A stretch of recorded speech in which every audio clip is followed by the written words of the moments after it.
Welcome to SIM-PAC Live. I'm your host, Jeff Matthews, and today we talk to Phoebe Whatoff, a life cycle assessment specialist. And in 2022, she was also named in the top 25 ESG consultants. And today, Phoebe and I will discuss why APAC must align with the EU regulations in eco-design rules and not just report emissions. Welcome, Phoebe. Welcome, Jeff. Great to be here. Great. Firstly, can you give us a very quick tour of your resume? It's very impressive. Yeah, sure. So I was in a very fortunate position when I just came out of university from completing my master's in geology to join a startup, otherwise known as Minviro. And this startup was founded by our CEO, Robert Pell, and there was only 4 of us from the very beginning. And I was lucky to say that I'm one of the first ever employees of this company. And what we have grown over the past 5.5 years now is a company that provides software and consultancy services specializing in life cycle assessments to quantify the environmental impacts of products and processes. And Minviro really believes in feeding the energy transition with sustainable, low environmental impact products. And that's where the life cycle assessment comes in. So my part to play in all of this is I started off as an intern that quickly transitioned into an analyst. And as the company grew very quickly, based on progressive companies wanting to support us and understand the impacts of their products, I was able to grow a consulting team in the UK to about a team of 8. And then I moved over to Australia and I'm based in Perth since August 2023, where I now am responsible for our commercial and business operations across the APAC region. Great. And Minviro has done well. You've got something like 44 staff now?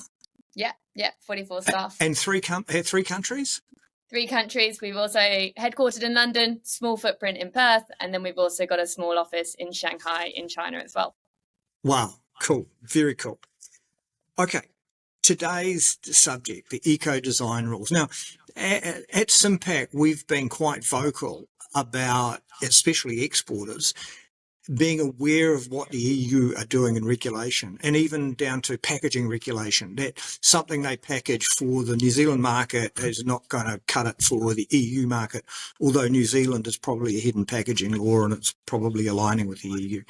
So I get why we've got to follow the EU if we want to export. Can you tell us about what these new design rules are and how they're going to impact and how they differ for what we have?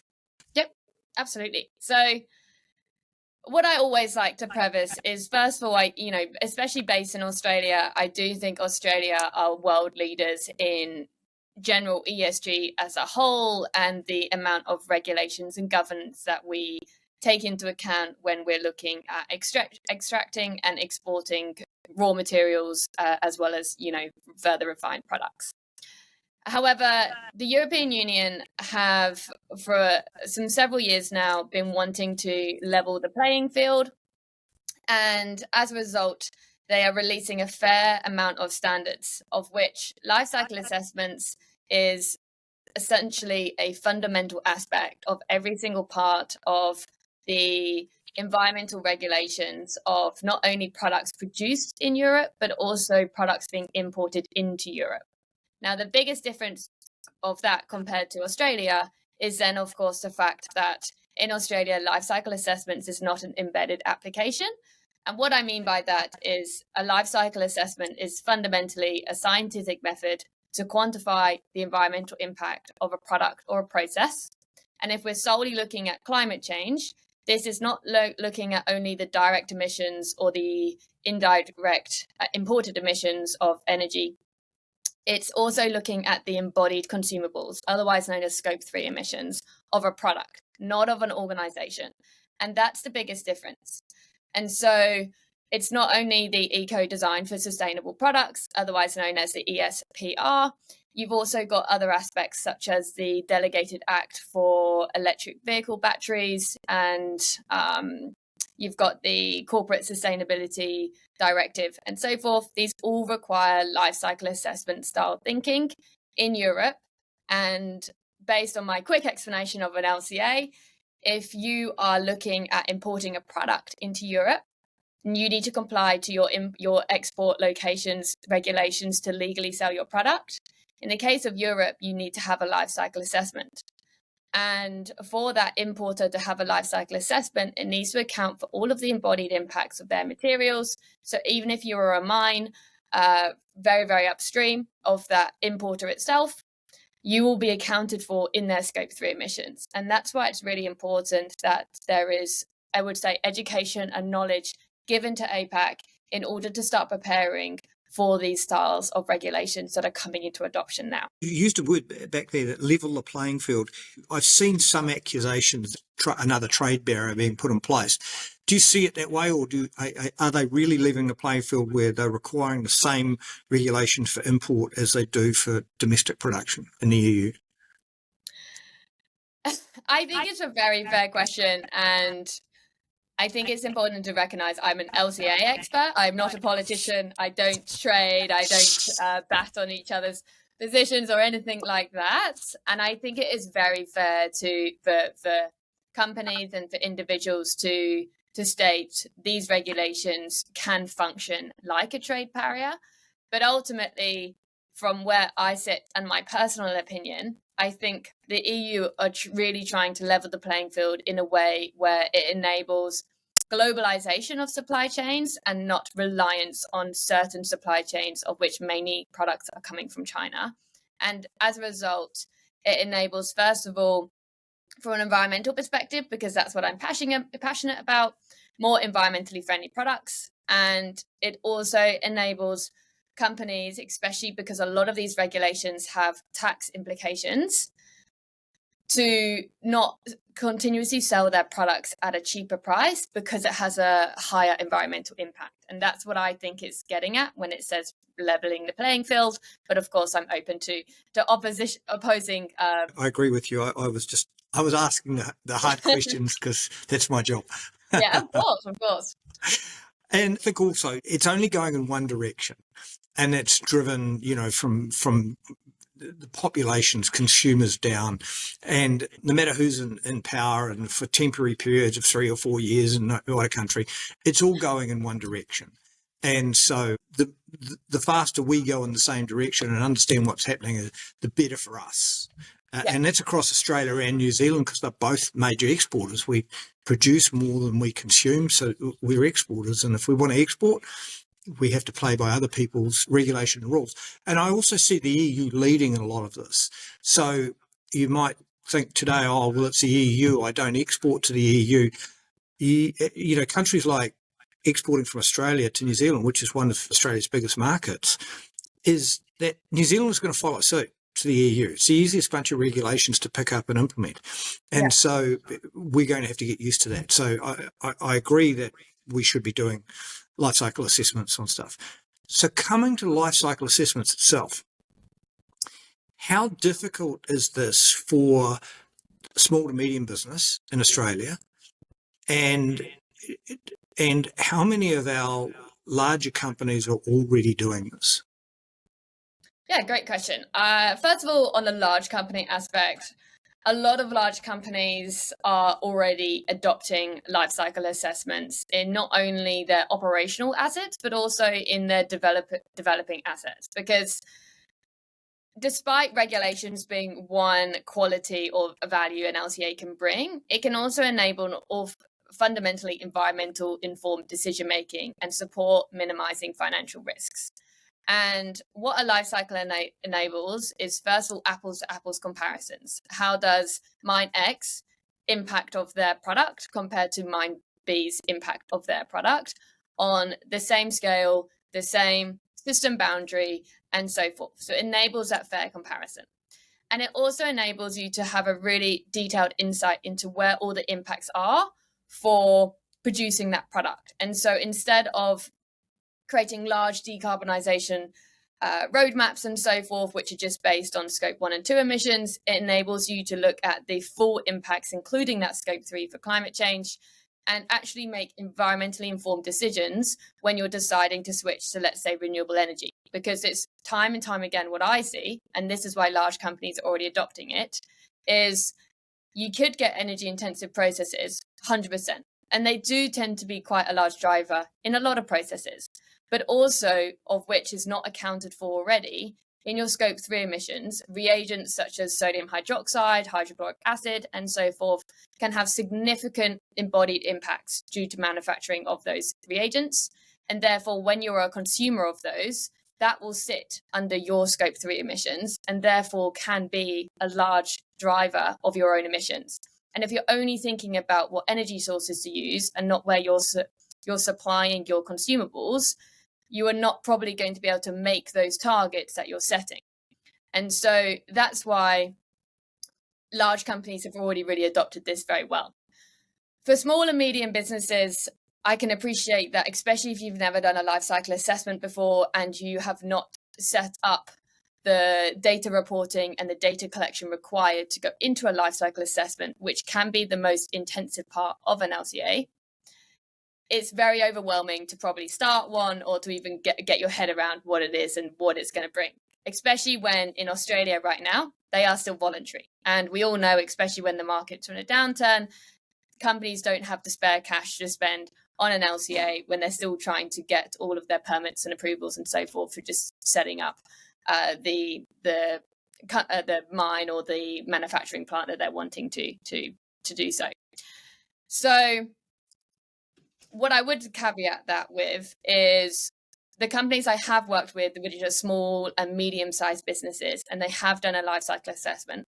First of all, they have said that it was actually an awful lot more straightforward than they thought it was going to be. And I think as well, if you get on board with it early, especially if you are a small business and you really are only, let's say, 1, 2, 3 years in, you very much have the time to start adopting the way an LCA is conducted in order to prepare yourself in being able to repeat the exercise multiple times going into the future. So really, you only need to get organized once for you to do it time and time again. And I think as long as you go through it once, you'll be fine. So I think, it can be quite hard to start with, but it's not as bad as you may think. And if you set it yourself up in the right way, then you're not going to have an issue with it. And all it will do is help you comply with regulations in the future. What about component part manufacturers or people who are making smaller components for a larger over-ended product? They're going to get caught up in this too, aren't they? Yeah. The whole supply chain will get completely caught up in it. I think one important thing to recognize is right now, especially with the ESPR, is it's the end exporter into Europe that needs to comply. Yes. And so that does not mean that if you are a middleman or the starting man, that you need to do one and feed them their data. If you do that, it's going to make your end customer who is faced with all of these regulations, their LCA is going to be considerably more accurate because primary data is key, right? Yes. However, there are huge public databases such as EcoInvent that there are a lot of global average or rest of world average emission data for a lot of things like components. So these can be utilized as secondary data to start with. However, the way the regulations are set out is that there is a transition period from utilizing secondary data to primary data. So if you don't do it now, you can use the second estimate where you don't estimate where you don't have any hard data. Yeah, exactly that. Right, and that means that if you're let's say a small medium manufacturer and manufacturing parts, you go, it's okay, I don't export to Europe. You're going to get a knock on the door or a phone call from one of your buyers. You're going to say, look, we need you to complete this life cycle assessment for the component bit that you provide us, and we should prepare all of the smaller players for that this is coming. 100%, and I can already confirm right now, not necessarily for the ESPR, but for other European regulations, that you are having large end consumers and manufacturers coming to the middlemen component manufacturers and knocking on their door and saying, before I sign this offtake agreement, I need to know that you're either going to do this or you've already got one, because I can't sell my product unless I have this key bit of information. So that gives a bit of context of how serious it is. It's not just, would love you to do one.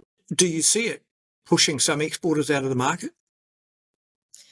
I think it's a fair question. I personally don't know. I think it will definitely slow down the market 100%. But I don't think it will. It could push exporters out of the market. I wouldn't say no, but I think it's, as I mentioned to start, it's really trying to level the playing field. And Yes. so that could cause a slowdown to start with. But when more and more adoption happens, that will come back up again. And the good thing you said is that where you've had small to medium businesses approach this, I've actually found it easier than they thought it was going to be. They thought it was going to be a nightmare, but it made sense to them in the end when they looked at it.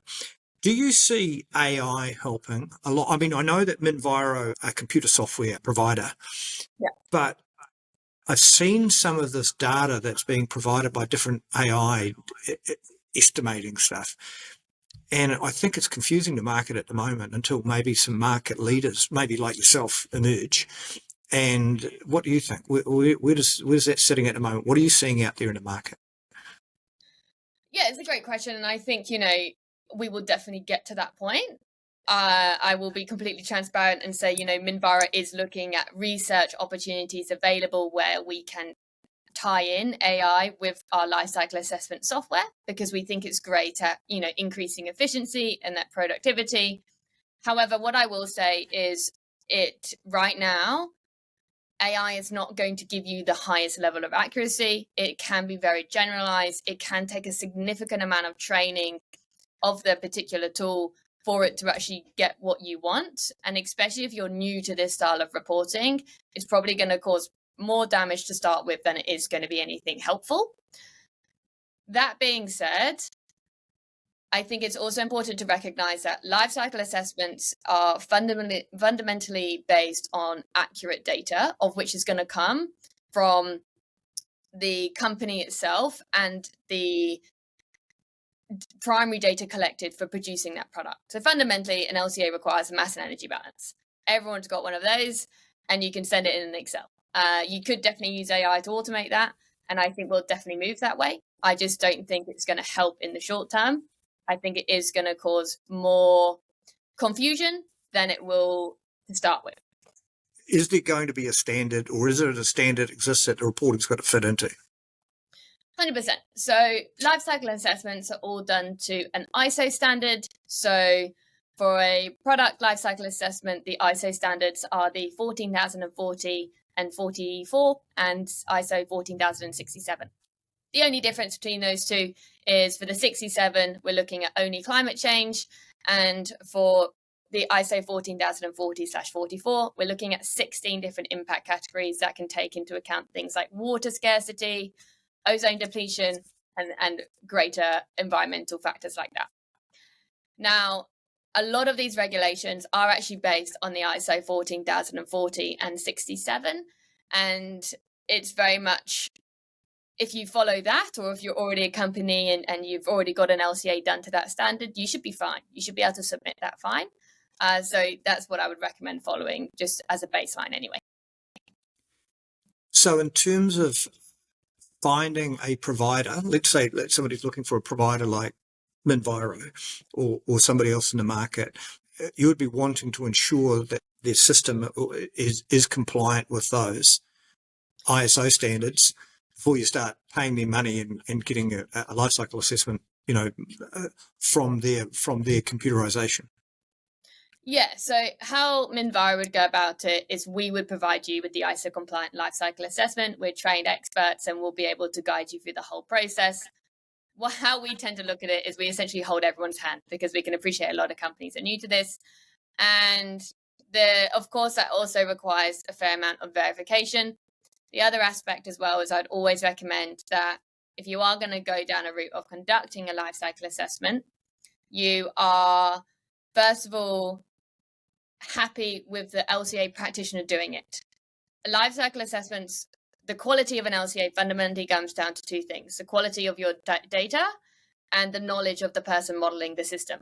And so what I mean by that is, if you have got a nickel product and you're producing a refined nickel metal, it's a very complex supply chain, And if your LCA practitioner who is supporting collecting data for that whole supply chain does not understand how nickel metal is produced, it could result in high amounts of human error.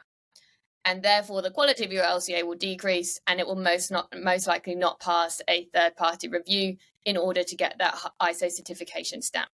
So what I would recommend is make sure your LCA practitioner knows your supply chain or your product supply chain very well, and make sure that they're doing it to the ISO standard that is required for the downstream regulation that you're wanting to comply to, or which is mostly going to be an ISO 14040 or an ISO 14067.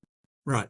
Well, recently been in discussions with a manufacturer of uniforms in Australia, and there are very few people reporting on the emissions associated with uniforms, despite the fact that 50% of Australians go to work in a uniform, and they are really high CO2. And the issue was those reporting, and we shouldn't shoot them down because at least they've made an effort, but their emissions reporting compared to what they estimated that they believe the emissions is just miles apart. And this particular manufacturer went with a French system because worldwide he looked at it and thought they were the most accurate in what they were doing. So there's not even agreement within that industry. It's a very complex supply chain as well. It's as complex as nickel. It's like nobody's got an idea what the numbers are. Are they 10 kilos of CO2 or 90? And that's going to take a while to sort out, I think. Yeah, no, I fully agree. And I think that is the downside. I think what I would recommend, though, is, first of all, if we're solely focusing on the ESPR, there are certain industries that are impacted straight away, of which textiles and, of course, then things like uniforms would fit right into it, are one of them. You've also got things like electronics, batteries, aluminium, iron ore, green steel, cement, and so forth. And the other aspect I would look at it is environmental product declarations. So for things like textiles, there is quite a few environmental product declarations, otherwise known as EPDs. And these are all based on product category rulebooks. And this should, if you type in things like EPDs for textiles, you should get a various amount of data. But ultimately, it is a big challenge if you are producing results which are, let's say, way out of proportion of what you expected. And then you've also got nothing to compare it to validate if it's actually true or if there has been some form of human error. And going back to our AI question, that could, as AI improves over time, that could definitely be something that would reduce that human error, hopefully in time. Overall, do you think the EU legislation is going to speed up our route to decarbonisation and circularity? Do you think it's a helpful step in the right direction? 100%, because it holds companies accountable. And the best thing about it is it's a financial penalty. Ultimately, we all know that cash is still king.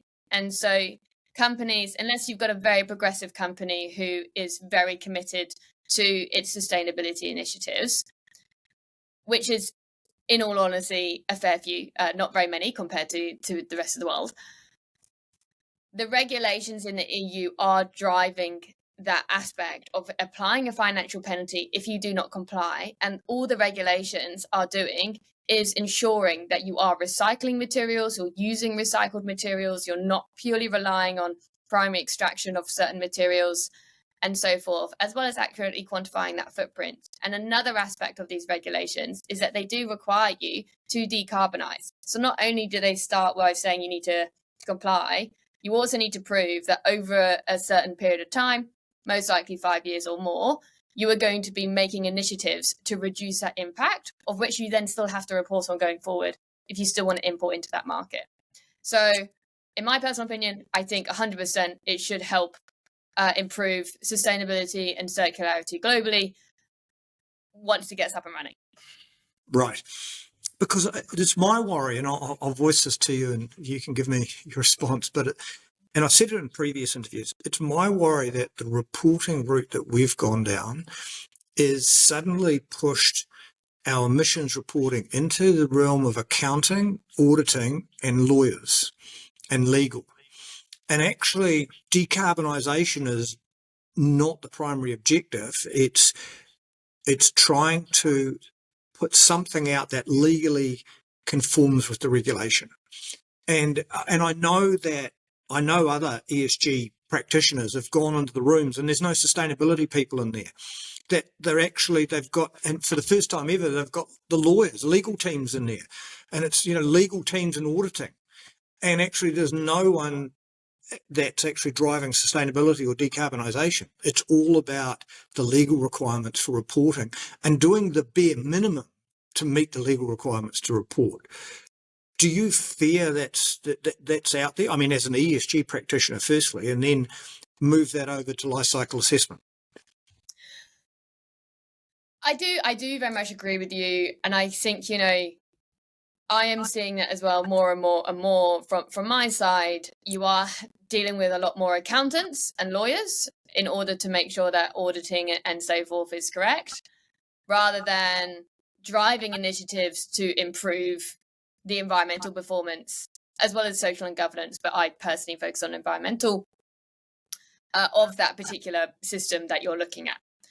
And I think that, you can see the EY curve every single year that they release of what is the top 10 critical aspects that companies should be looking at, and climate change and decarbonisation and so forth have gone from, I think, number 1 or 2 a few years ago to now an awful lot lower down that curve. And that is an issue.